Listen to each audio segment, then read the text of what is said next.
Cooking with Frank. Double salute to you, Cooking with Frank. Frank says, are any of the snack supplements known to cause bumps on a fighter's forehead at 36 years old? Sometimes zinc, if you're low in testosterone, and if you're low and you correct that, then that is one of the side effects of increasing testosterone. So we have had cases of people taking ZMA where they may develop some acne. And does that have anything to do with their age? Because he mentioned 36 years old. You usually don't see acne on somebody 36, even though I see a lot of boxers with acne all over their back and their neck and everything else. I don't think it's caused from repleting a zinc deficiency. I think it's more likely caused from using testosterone, but that's just my opinion.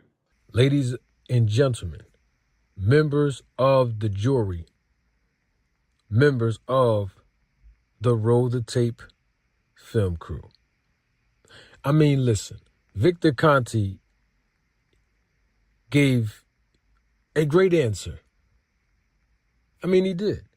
In fact, the answer was an answer that will cause anyone to conduct good research. I mean, listen, we see a lot of athletes in the world, unfortunately, using substances, including supplements, on the prohibited banned substance list. Now, if you go to WADA's website, you will discover that, number one, all of the prohibited banned substances are prohibited at all times, in and out of competition. So if an athlete is competing actively, well, they are prohibited from using any of the substances that are on the banned substance list. And let's say if an athlete is not competing, maybe they're just training for a competition and or just relaxing outside of being active in their sport until they compete, that would be considered out of competition as well. And all of these substances on this list are prohibited at all times. And I also must publicly acknowledge this, because you see it on your screen right now, that there are no current approval by any governmental regulatory health authority. Let's use the FDA for an example. Well, we know that the FDA, and this is based off of research that I conducted, and I'm the one that put it out there. You ain't gonna find this nowhere else. That's why I'm glad you're here. That the FDA do not approve supplements in the country of the United States of America. Well, we know who the FDA is. Federal Drug Administration. They don't approve any substances with regards to supplements. You see, I've already exposed that fact months and months ago of 2024 this year. Now, Victor Conti used the word testosterone.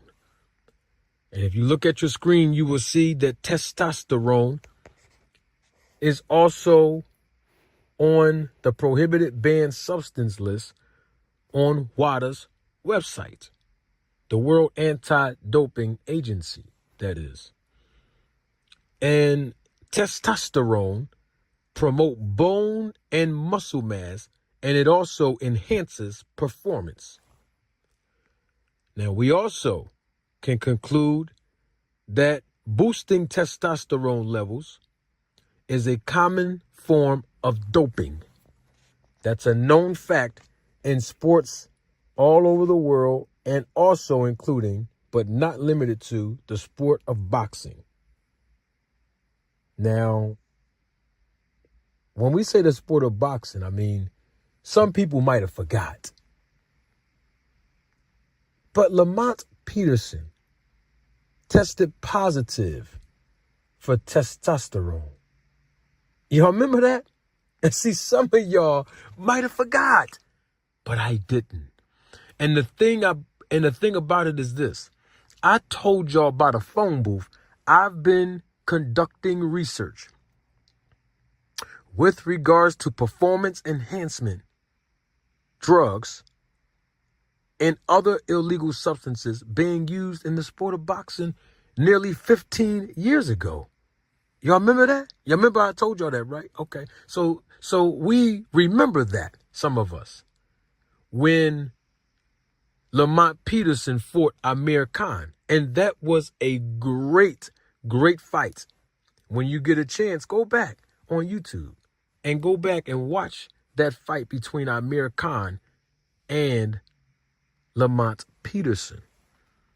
And in that fight, Lamont Peterson looked good. It was a seesaw battle. Very difficult fight to score in my personal assessment.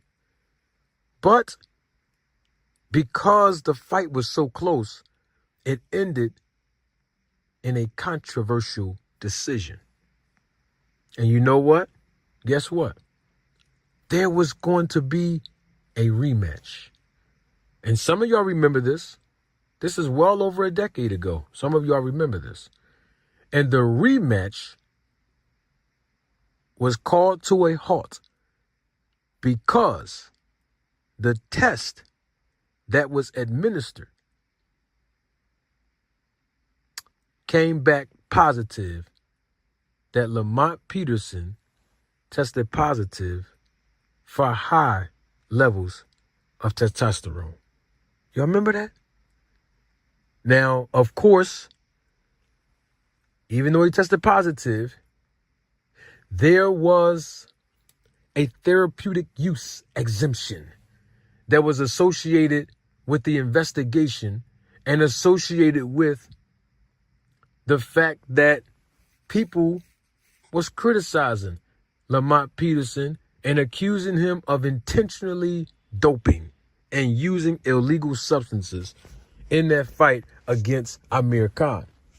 Now, I taught you all about therapeutic use exemptions and what that process of getting a therapeutic use exemption looked like. Y'all remember that? This is months ago, this year.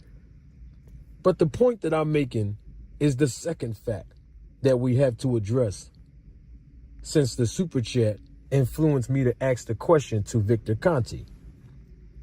And that is that testosterone levels and HGH levels begin to decrease significantly in people in their 30s.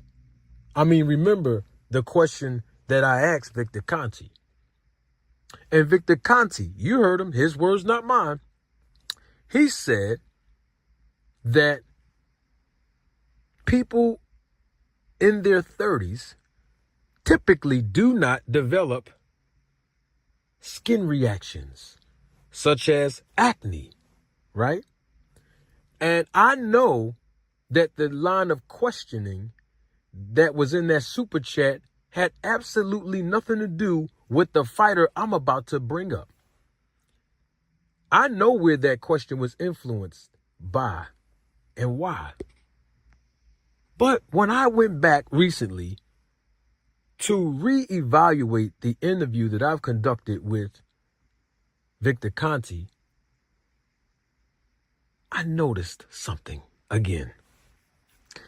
I noticed that the answer that Victor Conti gave, even though it was true, and even though it was extremely educational, I realized that there is a fighter that might be suspicious based on the answer that Victor Conti gave.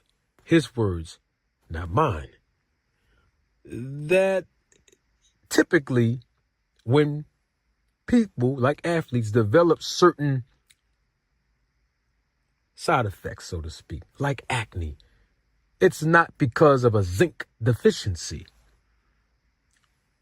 It's because of their use of testosterone, which we know is on the prohibited banned substance list on WADA's website.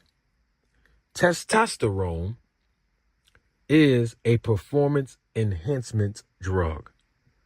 Now, speaking of acne, because the word forehead was listed in the super chat, and I gave you all videos explaining why one particular fighter was suspicious of having bumps on his forehead, something that we've never seen him have on his forehead ever. But that's not the fighter who I'm talking about. Since we are talking about acne, right? I'm talking about Caleb Plant. Now, wait a minute. Hold your horses.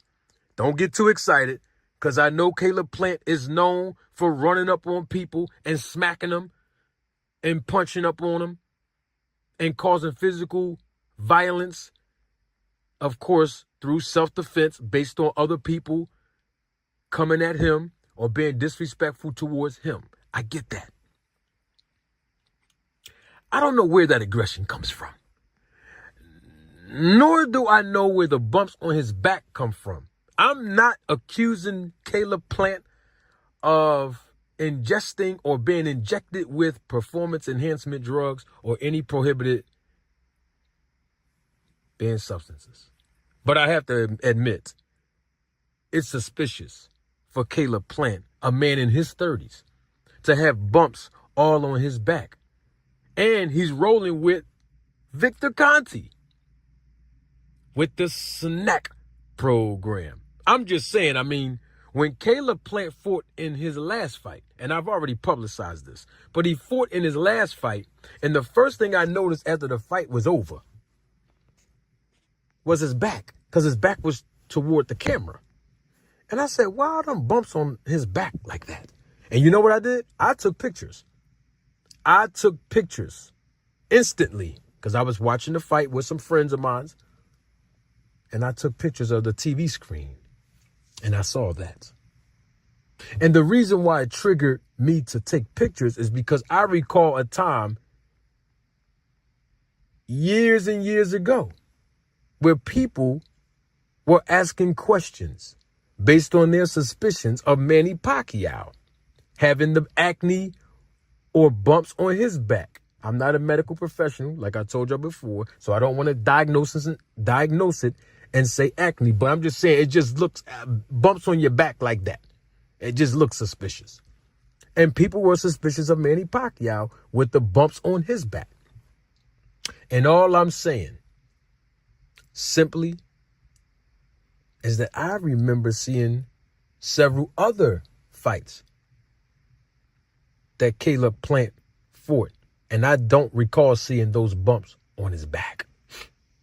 Well, I'm not here to accuse, but what I am here to do is educate and empower and even entertain.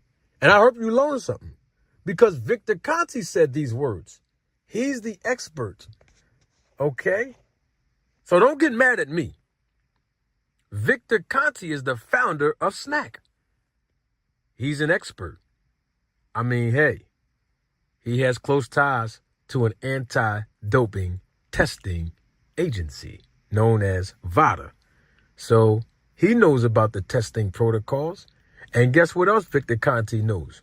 Victor Conte also knows that certain levels of testosterone can be circumvented in testing. And guess what else Victor Conte knows? Victor Conte knows that if testosterone levels are low in an athlete based on their blood work that he gets drawn, Victor Conte has the authority and the resources and the medical personnel to help that boxer get a therapeutic use exemption. Now, I'm not accusing him, saying that he did with Caleb Plant or any of the fighters that's on the Snack program. I'm just telling you that he has the authority, the resources, and the medical personnel to get it done, so that maybe a boxer who is low in testosterone can basically use the testosterone, which is on the prohibited banned substance list, and basically receive an exemption through VADA or any other testing anti-doping agency. I'm just putting all of this in perspective so we all can be on the same page. You know what? I'm doing way too much talking. Don't take my word for it. Roll the tape.